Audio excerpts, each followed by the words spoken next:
Mohga Kamal-Yanni is a senior health policy advisor to the People Vaccine Alliance. She joins us now from Oxford in the United Kingdom. Doctor, welcome to the programme. I mean, clearly there are moral as well as medical and scientific issues to discuss here. Talk us through the medical implications of the failure so far of Covax to deliver what the developing world needs. Well, Covax was set up from the beginning with the aim of delivering enough doses to cover 20% of the population of low and low middle income countries, which of course doesn't reach it's nowhere near the figure required for herd immunity, and even that it's not on track to deliver even half that percentage. So its starting point was not really a good its target from the beginning wasn't really a good target. It's also it relied from the beginning. It did two things it didn't acknowledge. One, the fact that there isn't, or there will not be, even before vaccines were in the market, there will not be enough doses for the majority of the world population. So it should have supported initiatives to maximize production. So that's the first thing they didn't acknowledge. The second thing is they didn't really somehow consider that rich countries will hold the vaccines. This is natural. They paid the money and they wanted vaccines for themselves.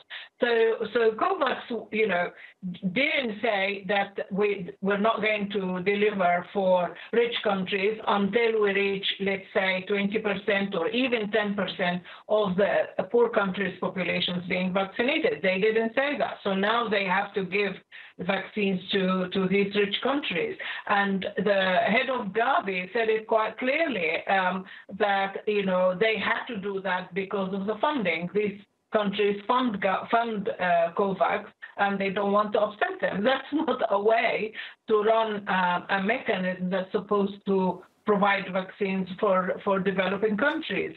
So, and the other fundamental problem for Covax that at the beginning and for a long time, it relied on one company.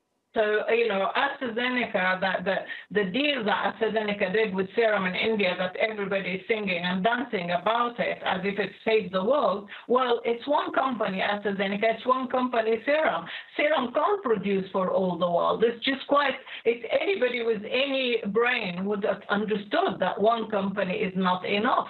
And of course, it came the time when Covax was almost empty, where countries had first dose and couldn't find the second dose. Until now, they talk about donation from rich countries, and some donated doses have gone to Covax, and from there have gone to poor countries. But it didn't really deliver what it said it would deliver, and some countries waited for it. If you want to look at Africa, for example, Africa acquired so far about 35 million doses from Covax. At the same time, some countries that decided that they're not going to wait for Covax and went ahead themselves and did bilateral deals, mostly with Chinese companies, they acquired altogether 55 million doses of the vaccines. Morocco, on its own, acquired 20 million doses from bilateral deals. So some countries went for bilateral deals, but but most of them that relied on Covax didn't get enough vaccines. Yeah, Doctor, I mean, you've been very clear in analysing the problems with the whole setup of the Covax scheme. And there are so many examples of where it has failed and how it's failed also in its dealings with the companies that are making those vaccinations. What are the effects that you're seeing in the developing world, given the shortfall of the inoculations and the jabs that they should be receiving? Well, it goes, 2% of the population of Africa are fully vaccinated. That means 2% are protected. 98% are not. So from a public health point of view, this is just Africa, not the rest of the developing world. From a public health point of view, you're not going to control the virus unless you control it everywhere.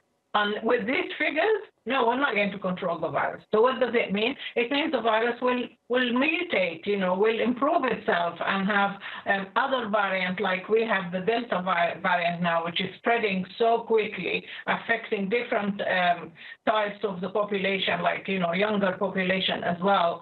And it seems to be coming with, different symptoms, so not easily recognizable. Yeah.